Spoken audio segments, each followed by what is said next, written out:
रूस में यूक्रेन का भीषण हमला हुआ है। बड़ी खबर, त्वेर इलाके में यूक्रेन का अटैक हुआ है। तो एक बार फिर से यूक्रेन ने अटैक किया है रूस पर और त्वेर इलाके पर निशाना साधा है।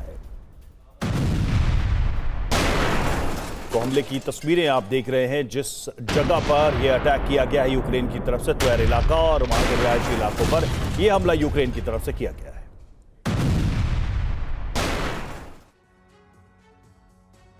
और यूक्रेन युद्ध विराम न होने से ट्रंप बहुत निराश हैं। यह निराशा अब गुस्से में बदल रही है। यूरोप इस गुस्से का शिकार बनने जा रहा है क्योंकि ट्रंप ने कहा है कि यूरोप के देश युद्ध विराम नहीं चाहते, वो समय बर्बाद कर रहे हैं। एक्सक्लूसिव खबर यह है कि गाजा जैसा युद्ध विराम प्रस्ताव विफल होने के बाद ट्रंप ने कोरिया जैसा युद्ध विराम प्रस्ताव तैयार किया है। इसके मुताबिक यूक्रेन और रूस के बीच एक लंबी चौड़ी DMZ यानी डीमिलिटराइज्ड जोन बनाई जा सकती है। यह प्रस्ताव यूक्रेन को भेज दिया गया है। देखिए क्या है ट्रंप का पूरा प्लान।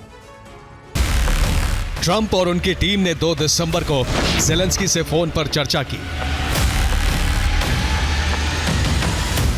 ज़ेलेंस्की को यह समझाने की कोशिश की गई कि जिस जमीन के लिए वो अपने सैनिक गंवा रहे हैं उससे बचा नहीं पाएंगे।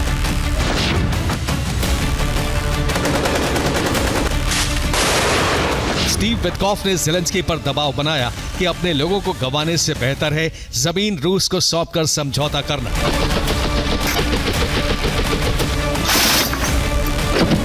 लेकिन ज़ेलेंस्की ने यह प्रस्ताव ठुकरा दिया।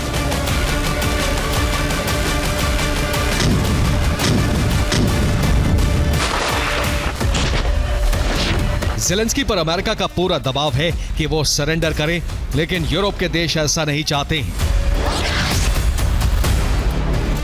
इसीलिए लंदन में यूरोपीय देशों ने ज़ेलेंस्की के साथ बैठक की।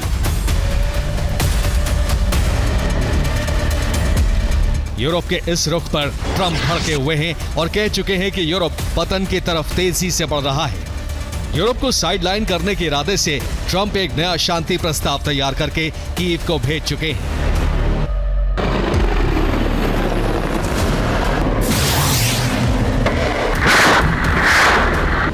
रिपोर्ट यह है कि ट्रंप ने कोरिया मॉडल की तरह यूक्रेन में DMZ बनाने का प्रस्ताव रखा है। यूक्रेन से इस बात पर चर्चा हो रही है कि बॉर्डर कहां और कैसे खींचा जाएगा। यूक्रेन को 2027 तक EU का सदस्य बनने का प्रस्ताव दिया गया है। बदले में यूक्रेन ने नेटो जैसी सुरक्षा गारंटी की मांग की है। यूक्रेन ने कहा है सुरक्षा गारंटी समझौते को US कांग्रेस से पारित कराया जाए। ट्रंप ने जो प्रस्ताव तैयार किया है उसके मुताबिक यूक्रेन का बड़ा हिस्सा बफर जोन में तब्दील हो सकता है।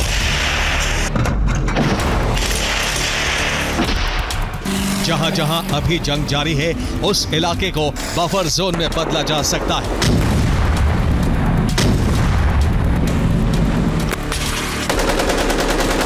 समझौता लागू हुआ तो यूक्रेन रूस के बीच फिलहाल पूरी कॉन्टैक्ट लाइन को DMZ में बदला जाएगा। यानी डोनेस्क से लेकर खेरसोन तक एक 420 किलोमीटर लंबा बॉर्डर बनाया जाएगा। यहां 5 किलोमीटर चौड़ा एक बफर जोन बनाया जाएगा। इस लाइन के दोनों ओर कटीले तार लगाए जाएंगे। दोनों देशों की सेना कटीले तारों के पीछे होगी। इस DMZ में भारी हथियार लाने की मनाही होगी। ट्रंप ने इस सबसे नए युद्ध का समाधान दूसरे विश्व युद्ध के बाद वाले फॉर्मूले पर तैयार किया है। कोरिया का विभाजन भी कुछ इसी तरह हुआ था। और दूसरे विश्व युद्ध में जापान को हराने के बाद कोरिया जापानी कब्जे से मुक्त हुआ। मित्र देशों के बीच समझौते के तहत देश को अस्थायी रूप से 38 डिग्री पैरेलल यानी कि 38 डिग्री समानांतर रेखा पर बांट दिया गया। मैप पर दिख रही इस लाइन को ही 38 डिग्री पैरेलल कहा जाता है। 1953 में कोरिया का विभाजन किया गया था और इस 38 डिग्री पैरेलल सीमा के सेंटर में DMZ यानी डीमिलिटराइज्ड जोन बनाया गया। DMZ पर कॉमन मीटिंग रूम बनाए गए हैं। यहां पर दोनों देशों के नेताओं की मुलाकात होती रही है। ट्रंप जब किम से मिलने आए थे तो DMZ के सेंटर में ही दोनों नेताओं की मुलाकात हुई थी। दरअसल दोनों देशों के बीच 38 डिग्री पैरेलल रेखा का अदृश्य सीमा की तरफ काम करती है और दक्षिण कोरिया और नॉर्थ कोरिया के बीच सीमा की लंबाई 41 किलोमीटर है। इस सीमा की चौड़ाई 4 किलोमीटर है। 4 किलोमीटर के खाली इलाके में दोनों ओर कंटीले तारों की दीवारें हैं। इन दीवारों के बीच पहाड़ और जंगल हैं और दोनों ओर की दीवारों के पीछे ही सैनिक रहते हैं। दोनों ओर के सैनिकों को सिर्फ छोटे हथियार रखने की इजाजत है।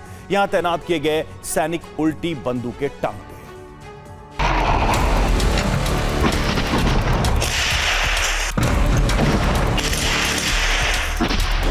हालांकि रिपोर्ट यह है कि ट्रंप के इस प्रस्ताव पर अभी चर्चा जारी है, जो किसी नतीजे से दूर है।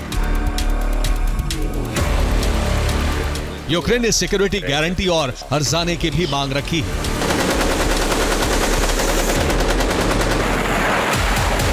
दूसरी ओर रूस का कहना है कि यूक्रेन ईयू के इशारे पर हर बार समझौते में कोई ऐसी शर्त थोप देता है जिसे माना नहीं जा सकता है और बाद में शांति वार्ता में रूस को बाधक कहता है।